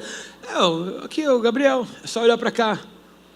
Eu falo para eles que nada do que eu faço com eles hoje eu tive. Por exemplo, eu nunca tive um beijo, eu dou beijo. Eu nunca tive um almoço, uma tarde de café e eu dou hoje, entendeu? Assim, se eu sei fazer o certo e não faço, o pecado está em mim, entendeu? Então não tem que ficar de forma demagógica dizendo assim, eu não vou fazer porque eu também não tive, se vira. Eu acho que isso não. Acho que um pai de verdade, o nível da paternidade, do discipulado, você mostra o caminho, você fala, papai não teve isso não, hein? Eu e Bárbara, cansamos de falar no carro com eles dois assim, cara, vocês têm tudo que a gente não teve, entendeu? Eu acho que é uma questão de consciência e maturidade, ok? Qual conselho o senhor daria para quem, devido à ausência paterna, encontra também dificuldade de criar um vínculo e visão paterna com o Pai Celestial? Aí o cara perdeu tudo, né? Se o cara tem dificuldade de aceitar Deus, ele não vai resolver nada na terra. Nada. Acho que o primeiro nível com ele é Deus, achar essa paternidade em Deus. Como é que você vai achar essa paternidade em Deus? Acreditando que ele existe, cara, se relacionando com ele, entendeu? Tirando um tempo de conversa com ele. Entra no meu quarto secreto, começa a chamar ele de pai. Lembrando que para os fariseus, para a galera religiosa do Antigo Testamento, do Novo Testamento também, ele era Deus, Senhor e Yahvé. mas Jesus ensinou a oração do Pai Nosso, que está aqui, ó. Foi no culto do dia 25 de agosto. Pai nosso que estás no céu. Isso aqui quebrou um judeu ortodoxo, quebrou um judeu, porque judeu chama Deus de Deus, Deus é carrasco. Jesus trouxe o quê? A intimidade, ele colocou Pai Nosso. Cara, começa a pedir experiência com Deus, fala para ele, se tu é meu Pai, se revela a mim, fale comigo, sabe? Me mostra em sonho, me faça eu te sentir apaixonado por ti. Se resolver com Deus, a Bíblia diz, buscai primeiro o reino dos céus, acima de todas as coisas. Se você achar a tua paternidade em Deus, você vai se resolver como um pai na terra. Amém? Estratégia, pastor, para quem já teve um pai na presença, mas hoje se encontra afastado. Quais são as pai estratégias? se encontra afastado? Isso. Cara, tentar voltar com ele de novo, né? Fazer convite, trazer a lembrança a ele dos momentos bons que ele já teve, no momento que ele foi referência, né? E nunca deixar de orar pelos seus pais. A oração não quer dizer se a pessoa merece ou não merece, ok? Orar por todos. A Bíblia diz orar sem cessar. Mas eu acho que trazer a memória, a importância, o desejo do seu coração, isso fica latente nele. Por exemplo, você dizer, pai, quanto já foi um instrumento de Deus? No momento que ele estiver bebendo, ele vai lembrar, caramba, meu filho não gosta disso. É notório isso aí. E nunca deixar de orar pelo pai. E sempre que tiver oportunidade, convidá-lo. Por exemplo, teve culto do Dia dos Pais, você não trouxe seu pai. Teve um culto de sexta-feira, pai, vamos comigo no culto de jovem, entendeu? Então acho que a gente às vezes se omite e a gente se torna descrente. De que forma? A gente já é negativo para a gente, vou chamar, ele não vai mesmo? Entendeu? Acho que a gente deve insistir. Assim como alguém insistiu na gente, talvez deve ter sido ele mesmo que te ensinou a vida inteira, ele não desistiu de você, levou você até quando você não queria e hoje você está aqui. Biel, seu pai é uma referência para você? Em quais áreas? Peraí, Biel, quanto? Óbvio, ele é uma referência para mim, se não a maior, a não ser Jesus. Eu estou com ele, vamos supor, 24 horas por dia, então eu sei da genúncia. Então, e tudo, ele fala, caraca, pai, às vezes eu olho o professor, olho você falando tudo na vida. Mata a gente de orgulho, né? Vira e mexe, eu vou mexer em algum carro, alguma coisa, faço questão que ele ponha a mão. Esses dias troquei mais lâmpada, um farol com ele. Aí deu uns problemas com ele teve que tirar um chassi do carro esses dias, e carroceria. Eu mandei ele se virar para ele achar o chassi, ele achou. Não sei quanto isso é para você, né? Difícil, mas não é para todos, né? Então eu vejo ele evoluindo cada dia mais. Ele faz seguro de carro. E é sobre isso também, irmãos. Ele estava com um rapaz pendurado. O rapaz que era o matriculado lá, e ele não existia nessa empresa, porém, ele trabalhava para esse rapaz. Eu falei com ele, cara, network, olha quantas portas Deus dá. Eu tenho um amigo pessoal, que é amigo do dono da Alamo.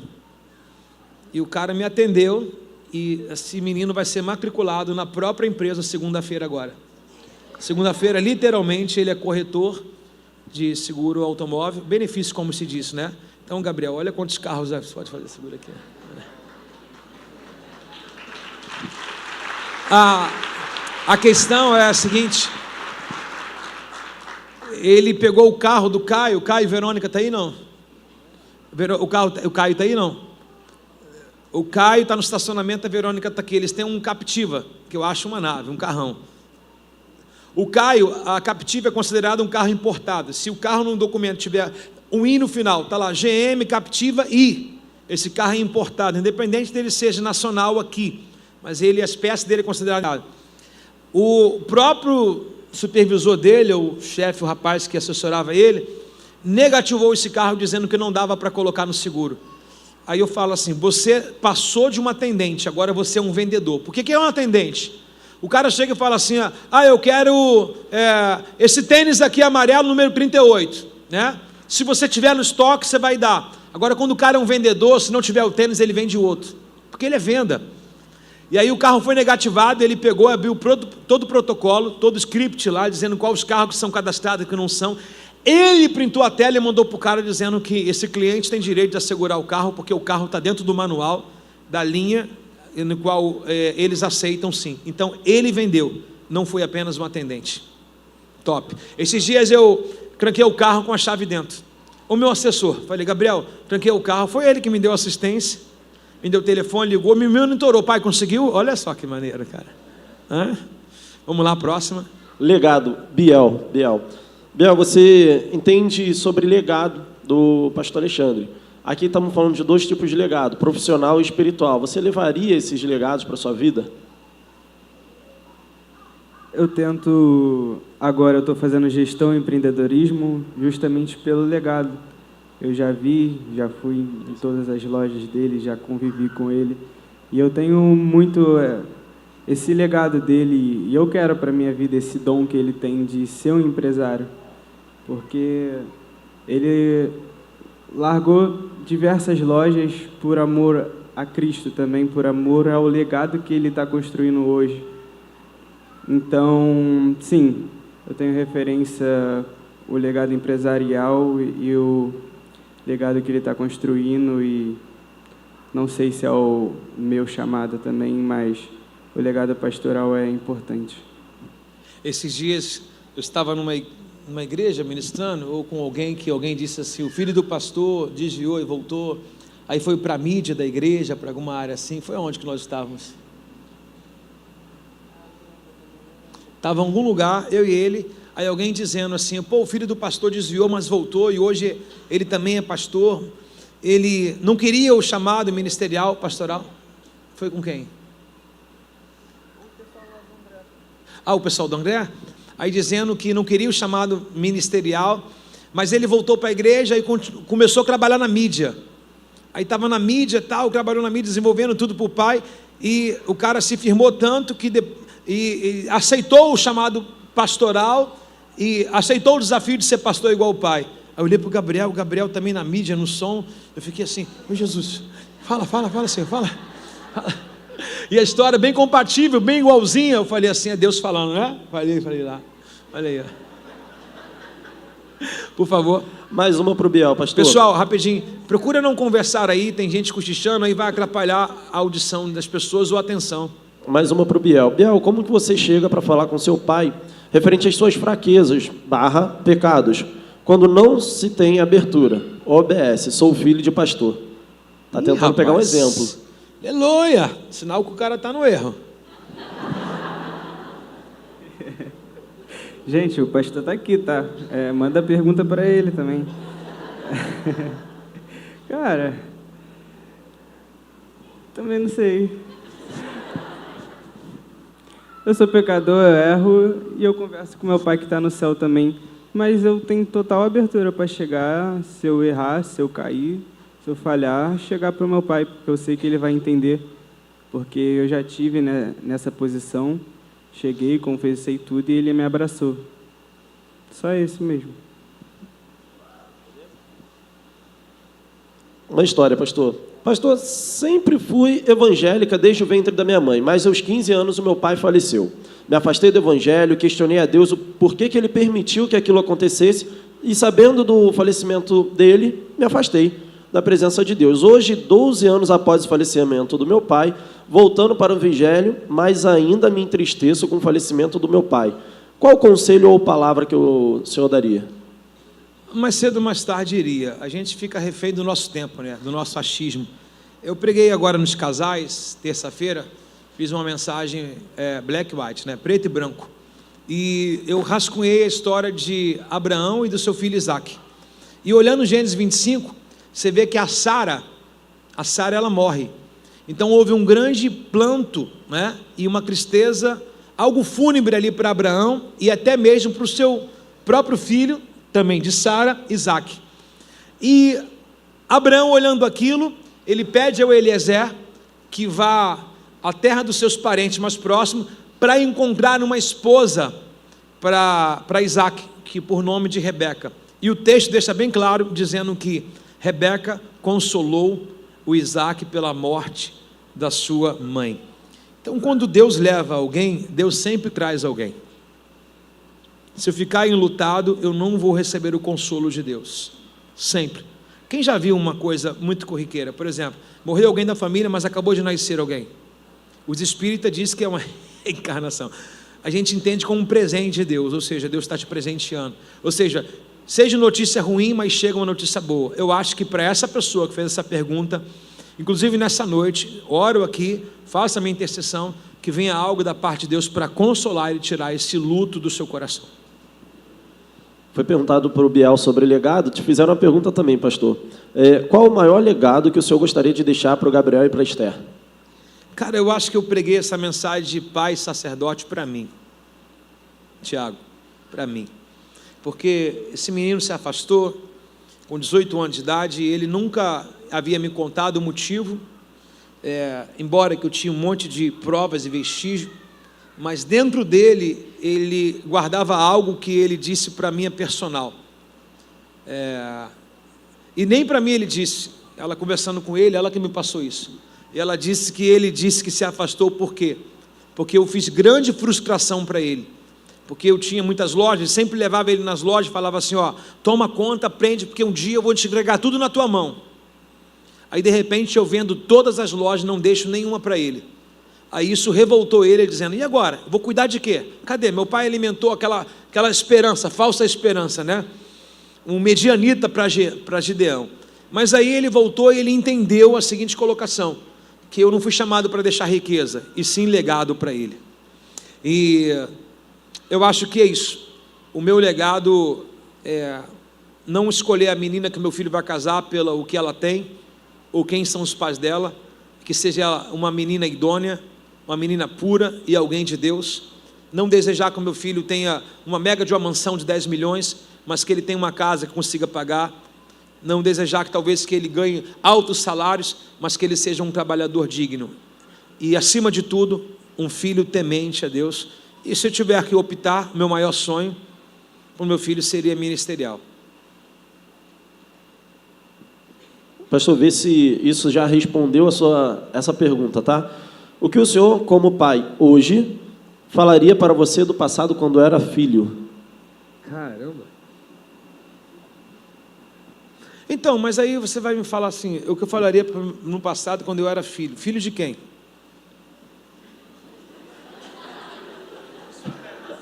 Fizeram a pergunta, provavelmente que estão passando por isso, pastor. Como se o senhor hoje pudesse dar uma orientação para o Alexandre de anos atrás. Sim, se eu pudesse olhar para ele e falar assim, tá. entendeu? Mesmo sem referência de pai, eu diria assim, enxuga as lágrimas que um dia tu vai ser pai. Gente, eu falo igual o rebote, Deus nunca deu nada pronto pra gente. A vida nunca me ofereceu nada. Bota aquela foto da bicicleta, da minha barraquinha aí nesse telão, por favor. Olha aí, irmãos. Tem a foto da barraquinha, Tainá? Tem? Tainá vai achar ali uma foto da barraquinha, irmãos. Quem acha que tudo foi fácil, o pessoal via a gente com loja de shopping center, 3 lojas em shopping, um monte de loja, carro novo, meu irmão, lançou Hilux, eu tinha uma. Lembra até que na época o Léo Moura, casado com a Perla, quem lembra disso? Né? Léo Moura com a Perla, apareceu assim, Léo Moura, jogador de futebol com a Perla, assim, compraram uma Hilux. Eu falei assim, cara, estou no nível do jogador, mano, que eu tinha uma Hilux também. Então eu falava assim, cara, eu acho que eu olhava para o Alexandre sem referência de pai, mas almejando já ser pai. Mais uma vez, construindo e tudo que eu não tive, mas já intencionado no meu coração, entendeu? Por favor, próximo. Não vou falar a idade correta aqui, tá, pastor? De 25 a 27 anos, meu pai tenta relacionamento comigo à distância, mas não me criou. Não tenho vínculo nenhum e eu tenho dificuldade de reconhecer essa paternidade. Como ligar com algo assim? Tem gente que fala assim, ele nunca me criou. Eu pego isso direto, tá? Ele nunca me criou, nunca se importou comigo. Cara, mas deixa eu te falar. Por exemplo, se essa pessoa nunca tivesse conhecido Deus, suponhamos que você viveu até 20 anos ignorando Deus a vida inteira, e Deus agora te conquistou. Será que teu pai não teria essa oportunidade também?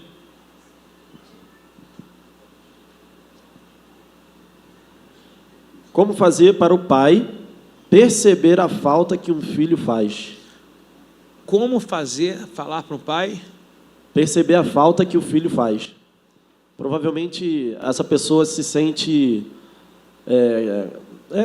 irrelevante para o pai e ela quer que o pai tenha uma atenção por ela.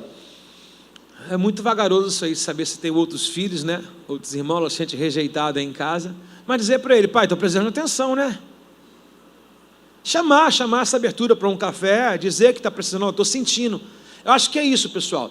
Por exemplo, Mateus, deixa eu completar. Pessoal, 10 minutos, encerra. Perfeito? Já tem gente levantando. Então já deu tempo. Olha só. Pastor, o pai mora com outra família. Eu ainda acho que dá para relevar e dizer, pai, dá uma atenção para mim, tira um dia para mim. Quer ver uma coisa? O filho mais velho, o pai falou, estou aqui com você. Mas quem tinha distância? Segundo a parábola, era o filho, né? Porque tu nunca me pediu, ou seja, então se meu pai não faz e eu não peço, ninguém se resolve. Quem está carente? Quem está carente? Hã? Quem já brigou com a esposa? Quem é casado, já brigou com a esposa, falou, me dá um beijo, não foi você? Porque você estava carente, não é ou não é? Hã? Quem já pediu dinheiro para o pai? Quem já pediu dinheiro? Está vendo dinheiro? Vocês entendem a linguagem, né? Quem estava duro? Quem estava duro? Você. E quem pediu dinheiro? Você. E por que não pediu o pai? Pai, quero atenção. Vamos lá. Próximo aí, mais 3. Sou pai de um jovem lindo e temente a Deus, e minha luta para fazer meu Gideão é largar o celular e demonstrar que ele é tudo que Deus...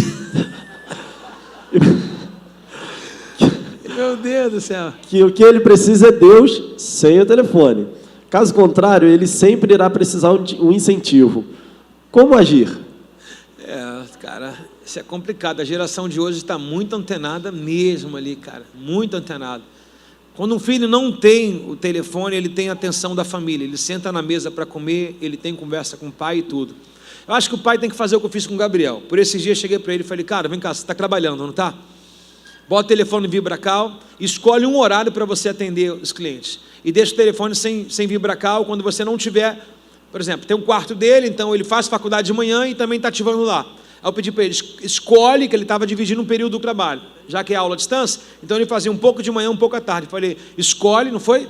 Um dos 2 horários, você vai dar atenção ao estudo e depois o tempo é nosso. Aí senta na mesa, senta no sofá para a gente conversar. Pus para ele essa semana. Pastor, tem muita pergunta aqui dizendo assim, como posso melhorar o relacionamento com meu pai se ele não demonstra interesse? Acho que nunca desistir, né, filho? Nunca desistir. Acho que é o nível de conquista, né? É um nível de conquista. E orar também para que Deus... a chave fundamental. Não sei se ele é cristão ou não, mas orar para que Deus converta o seu pai, ou convença ele, seria uma chave. Porque enquanto você é ministrado aqui, peça a Deus que use alguém para ministrar o seu pai também. Daria certo. O que o senhor acha sobre a relação entre pais separados? Eu me encontro na presença e os meus pais não. Isso é a opção mais desastrosa que existe nas famílias. Mas mesmo os pais separados, eu acho que eles devem cumprir o papel de pai.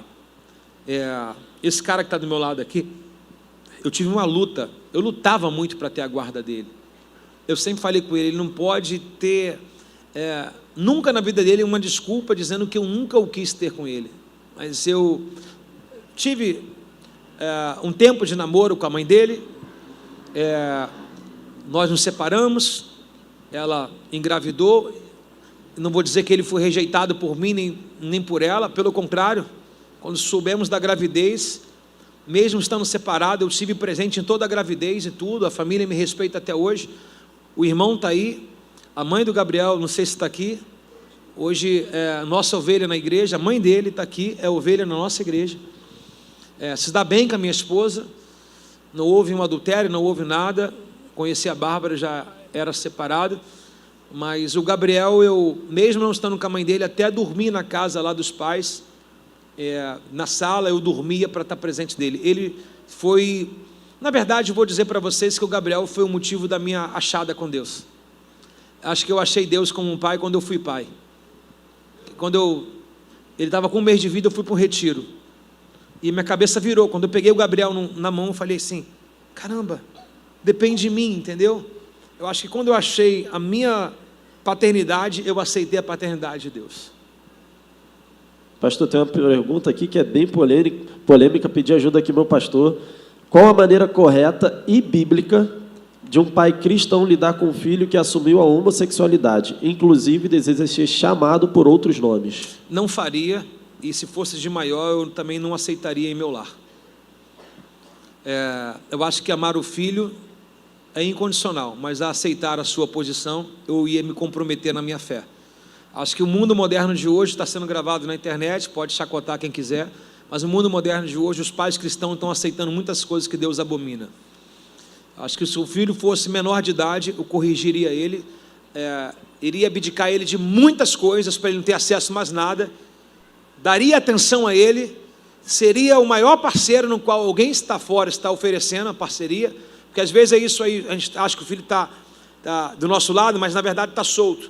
Então traria para mim perto de novo, tentaria recuperar, ia conseguir recuperar, mas se fosse de maior de idade e falar, pai, eu já sou de maior e é minha escolha e etc e tal, então eu ia falar, meu filho, as portas estão sempre abertas, mas essa opção não é bem-vinda aqui em casa. Você mas o que você faz não. Respeito e respeito, a minha opção. Nessa mobilete não, isso aí já foi mais moderno aí, tá? É a bicicleta, aí a bicicleta. Olha lá eu, gente, eu sou esse aqui da bicicleta. Bota a barraquinha agora, Thay. Esse aqui é meu irmão mais novo. Essa bicicleta foi eu que eu montei, pessoal. Eu montava a bicicleta e vendia na feira de Camará. Essa barraquinha lá, sou eu aquele envergonhado lá, ó. Essa barraquinha era minha de doce, olha quanto é que eu vendia doce, pessoal. E aí vocês olhavam as lojas, todo mundo olhava a loja e achava que começou nas lojas. Antes de matar o gigante, eu tive leão e urso pela minha caminhada. Vamos lá, Mateus. Pastor, qual conselho o senhor daria para quem quer seguir o ministério pastoral tendo o Senhor como referência? Hebreus 13:7. Falo ou não? Falei no último culto agora. Olhai para os vossos líderes, a maneira de viver, segui atentamente e imitai-os na fé. Tenho 43 anos, moro com meus pais, ajudo eles. Meu pai é um pai sem padrasto, parece que tem 2 pais aqui. Tenho um bom relacionamento sendo um do meu irmão. Tá difícil aqui. Só que eu tenho perseguição pelo meu irmão por dar mais moral a ele do que a minha mãe e não ir de acordo com suas decisões. Eu não tive um pai presente, mas tive um padrasto que fez o papel de pai. Como lidar com isso? Pelo que eu entendi aqui, pastor. Ele teve um pai e um padrasto, ele dá mais atenção ao padrasto e os irmãos são contra isso. Só que como que ele faz para lidar com essa situação? Então, lembra que eu falei, alguns são mais chegados, daquele padrasto que eu falei que criou a gente por talvez 17, 18 ou 20 anos de idade? Não, vou dizer, ele 18, 19 anos de idade, ele viveu com minha mãe. Quando eles se separaram, minha mãe dele, o meu irmão foi embora, o outro também foi, e eu fiquei do lado dele. Eu queria ter ganho o meu padrasto para Jesus. Eu vou falar para você que lá no hospital, no Albert Schweitzer, na época, cristão assim, sabe, o único da família seguindo a Jesus, eu falava muito, pai, vamos para a igreja, eles sempre falavam, um dia eu vou. Então eu fiquei na casa para cuidar dele, ele bebia todo dia. Irmãos, todo mundo batia na minha porta, Alexandre, teu pai está lá na esquina, bateu de carro, meus irmãos, o carro dele era batido em tudo quanto é lugar. Eu ia lá, pegava ele, botava no banco, pegava o carro, trazia para casa de novo, já troquei ele, irmãos, já peguei ele defecado, urinado, já peguei ele todo sanguentado, parece que alguém empurrou ele num bar, isso não sai da minha cabeça até hoje, mas mesmo ele não me honrando, eu sempre honrei ele. Eu tive ele como pai, alguém que me criou, alguém que esteve do lado da minha mãe, me deu de comer, me deu um teto para morar. E eu me lembro que no Albert Schweitzer, ele à beira da morte, ele não falava, deu uma convulsão nele, e ele me respondia, falando, assim. Eu falei, pai, aceita Jesus, você precisa receber Jesus. Ele fez mesmo assim, ó, eu não sei o que Deus, qual o sinal desse, se ele teve a vida inteira para se converter. Eu queria, o meu sonho, de verdade, ele foi uma péssima pessoa para minha mãe, porque a bebida o estragou, mas ele tirou minha mãe da sarjeta, nós éramos para morrer de fome, eu não era para ter estudo, eu era para ser mais um marginal de Vila Aliança, mas ele tinha uma disciplina severa, a gente tinha medo, pavor, porque ele era um marinheiro de viagem, marinha mercante, a mão dele era uma lixa, e ele era um senhor escuro, pensa, eu branco desse jeito azedo, um pai preto, e eu chamava, benção pai, chamava ele de pai e tudo, Eu queria tanto um dia ser surpreendido quando eu chegasse no céu e vê-lo lá. Queria tanto. Acabou? Tem uma aqui, pastor, que a gente leu assim, deu para entender mais ou menos, que diante desse advento da rede social, com muitos pastores pregando, coach, muitas movimentações que quebram esse princípio de paternidade espiritual, como o senhor encara isso diante de uma igreja, num tempo como esse, com tantos jovens, de manter uma voz e fazer com que os jovens encarem o entendimento de ter uma rede social para usufruir dela, mas ter o senhor como referência? Perfeito. Não me lembro aqui, mas eu vou citar um texto da pregação de quarta-feira. Aqui achei. Citaria a Bíblia. A igreja de Corinto, ela começou a receber muitos homens no qual queriam instruir a igreja, mas o fundador era Paulo. Paulo vai dizer assim, ó, em Coríntios capítulo 4, verso 1, tá aí. Portanto, devemos considerar simples servo de Cristo. No verso 2, encarregado, espera-se que um encarregado se encontre fiel. Aí no verso 5, se eu não estou enganado, verso 15, eu colocaria essa resposta aí para quem perguntou. Pois ainda que vocês tivessem 10.000 mestres em Cristo, vocês não têm muitos pais, pois eu me tornei pai espiritual em Cristo Jesus, por meio das boas novas que eu lhe anunciei. Irmãos, a internet está dando voz para todo mundo. Mandei mensagem no grupo de liderança aí, dizendo assim, me diz qual foi o dia que um coach desse apertou a sua mão, teve contigo, cara a cara, teve um tempo, nunca. Então a gente está diante de uma sociedade que literalmente está perdida, não está aproveitando a sombra que tem, ainda quer se expor ao sol.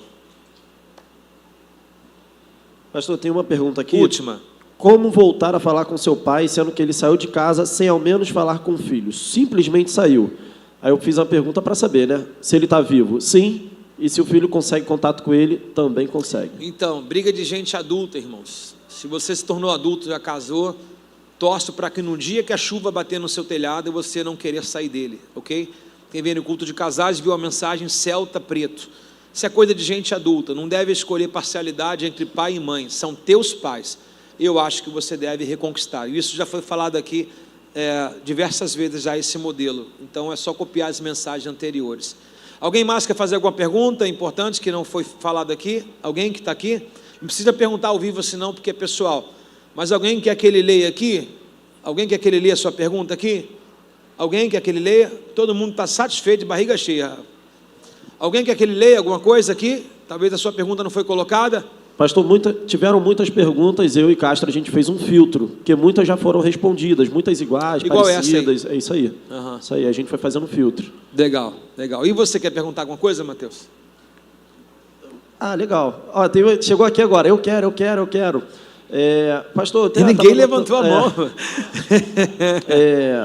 Os pais, eles são responsáveis por projetar os jovens, né?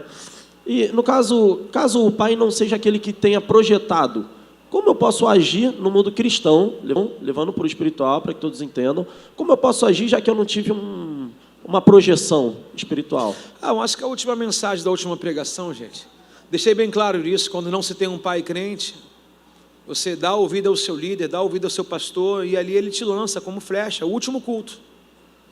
Ouve o último culto no YouTube, que está tudo resumido ali, bem esclarecido para vocês. Próxima, filho. Agora está chegando várias. Espera aí que a Ana e a pastora Sueli também querem perguntar. Estão perguntando o que o senhor falou para o chinês do pastel. Oi? O quê?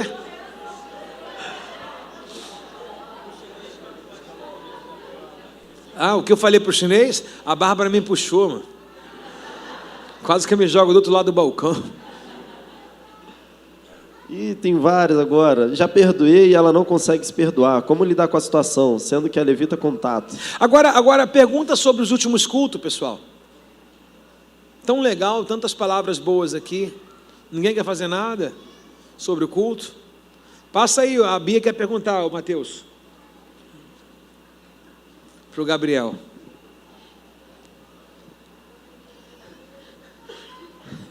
Hello. Gabriel, qual conselho você daria para os jovens que estão aqui hoje, tanto homens quanto mulheres, que querem criar um relacionamento a mais com o pai, mãe, enfim, de ter essa abertura? Qual conselho você daria para que eles criem esse laço paterno? Bom, obediência. Acho que obediência é a base de tudo, tanto na Bíblia quanto na família. A partir do momento que a gente se torna obediente e ouve os conselhos que eles têm para dar, e a gente se torna mais íntimo com eles também, e a gente vê que eles têm razão. Então, acho que a obediência dá essa abertura também. Uau. Beleza. Eu queria fazer uma pergunta para aquele pai lá, ó, que acabou de casar hoje. É o senhor. Isso. O senhor está com sua esposa do lado.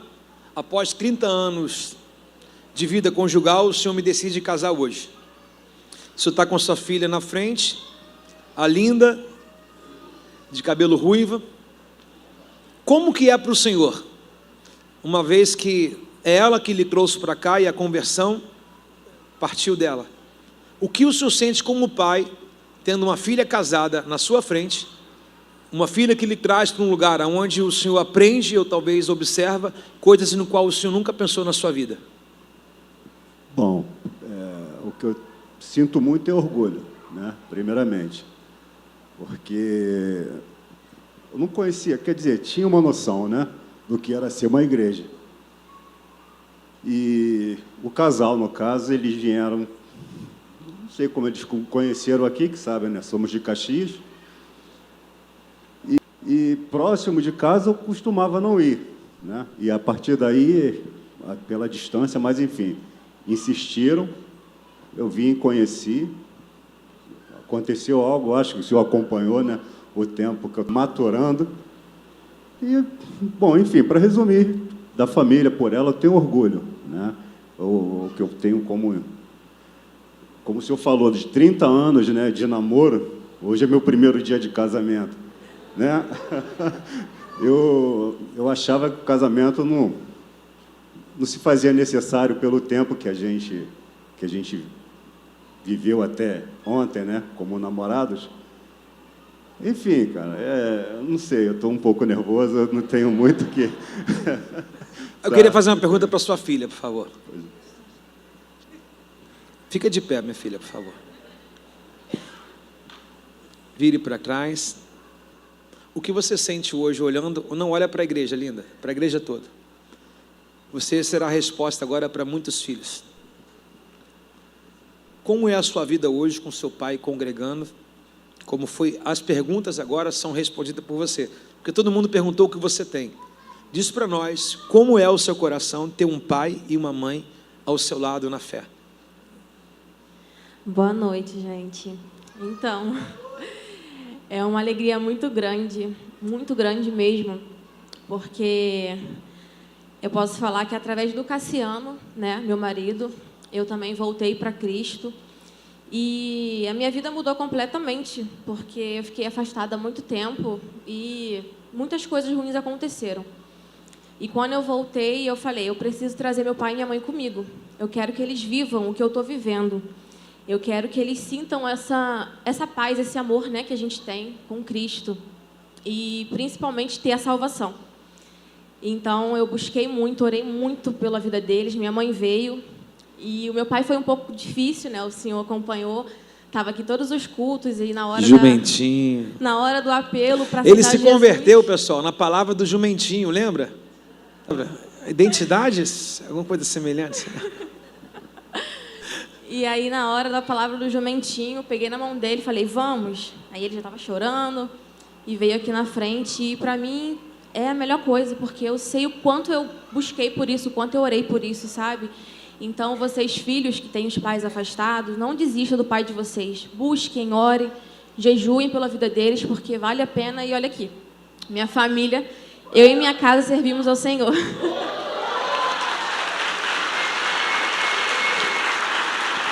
Obrigado. Uau. Fechou, né? Quem hoje nessa noite está afastado aqui de Deus, desviado, afastado? Faz assim, por favor, para mim. Quem está afastado, entrou aqui afastado, tem alguém? Afastado de Deus, desviado. Uma lá, 2 pessoas, 3 aqui, não sei, são 3? Faz assim, não, só vou te fazer uma pergunta. 4, não, a irmã levantou aleatório. 3 pessoas, 4, 5 pessoas, já contei com ela, 5 pessoas, cadê? Mais 6, 7, aonde mais? 8, 9, mais aonde? 10, vai levantar a mão não, colega? 10, é o do lado? É o do lado? 10, levanta a mão assim, filho. Isso, agora o mundo espiritual te viu? 10. Eu perguntaria para você assim, vale a pena sair daqui dessa noite hoje com uma palavra de paternidade e continuar ainda querendo ser órfão? Colocar para Deus uma distância e dizendo que Ele é o problema de tudo? Colocar para Deus um afastamento e dizer que vale a pena e até estar enraivado com Deus, achando que o que você vive hoje, ou o que a vida fez para você, a culpa é de Deus? Não, cara.